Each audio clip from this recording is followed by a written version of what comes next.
নমস্কার বন্ধুরা, শুভ সকাল। অনন্য রান্নাঘর রেসিপি নিয়ে চলে এসেছি। আগে বলো তোমরা কে কেমন আছো? আশা করি সবাই ভালো আছো, সুস্থ আছো। আমিও ভালো আছি। এ দেখো কড়াই বসিয়ে দিয়েছি, তেল দিয়ে দিয়েছি। কটা মাছ আছে, গাঁটি কচু দিয়ে করব। মাছের মাথা লেজা মিলিয়ে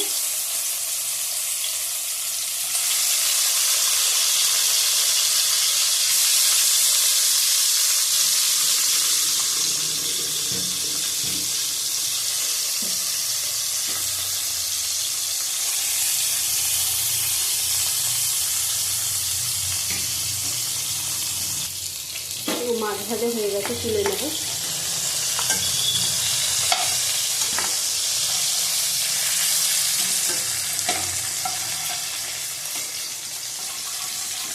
অল্প করে গাঁটি নিয়েছি, গাঁটিটাকে সিদ্ধ করে নিচ্ছি। একটু বেশি সিদ্ধ হয়ে গেছে আজকে গাঁটিটা।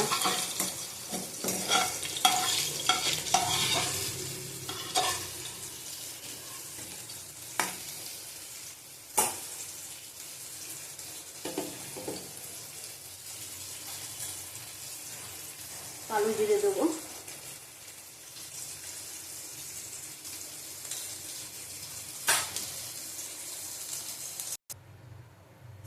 গাঁটি দিয়ে দিলাম।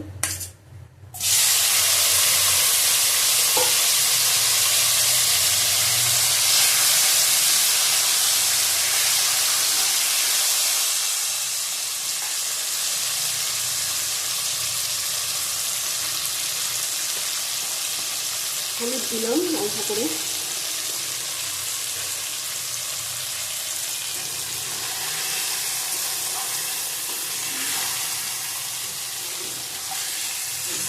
গাঁটিটা বেশি ভাজা যাবে না।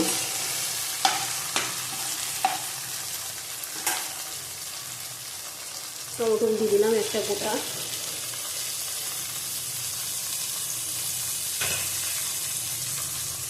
এক পাশে রান্না করতে গিয়ে এটা গলে গেছে বেশি। নুন দিলাম পরিমাণ মতো।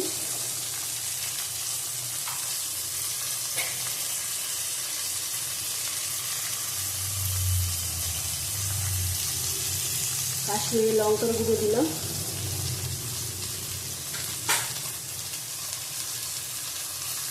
আবার একটু হলুদ দিয়ে দেবো, এখানেই দেবো।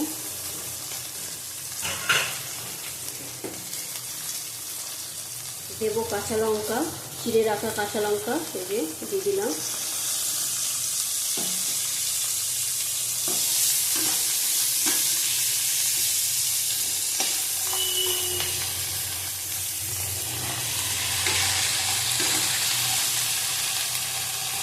টমেটোটা গলা অবধি একটু কষিয়ে নেবো।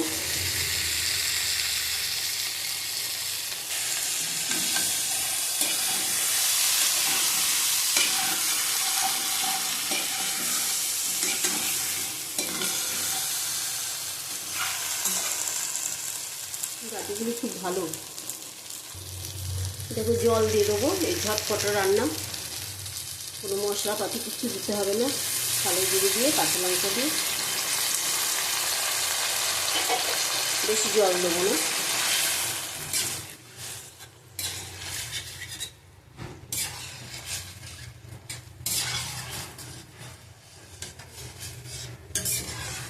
নুনটা দেখবো।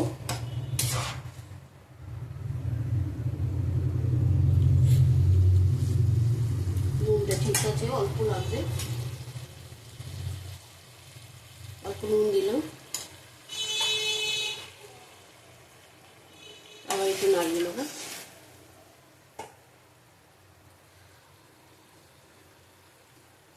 মাছ দিয়ে দেবো।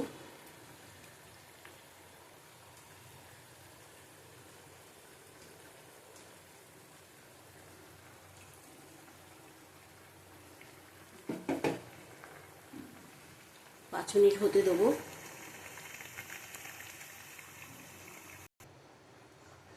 দেখো ধনেপাতা দেবো। আমাদের কিন্তু গাঁটি কচু ইলিশ মাছের মাথা দিয়ে লেজা দিয়ে চাপা দিয়ে হয়ে গেছে।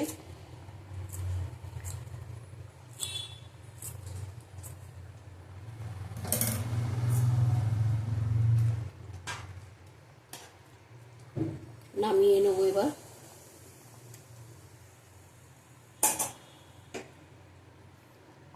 নামিয়ে তোমাদের দেখাচ্ছি।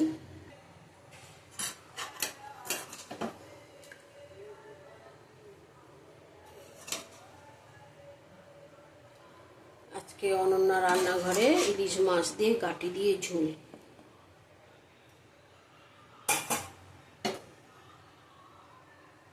এভাবে সবাই আমাদের ভালো খায়, তোমরা এইভাবে করবে মশলা ছাড়া। ইলিশ মাছ এমন একটা জিনিস, যাতেই দেবে তাতেই টেস্ট বাড়িয়ে দেয়, খুব সুন্দর লাগে।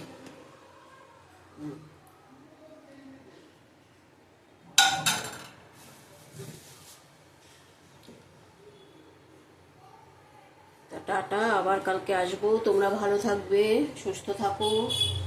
পারলে আমার রান্নাঘরটা দেখো, অনন্যা রান্নাঘর দেখো, কমেন্ট করে জানিও কেমন লাগছে সবার।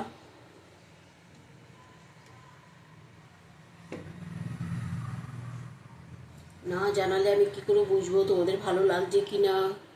টাটা।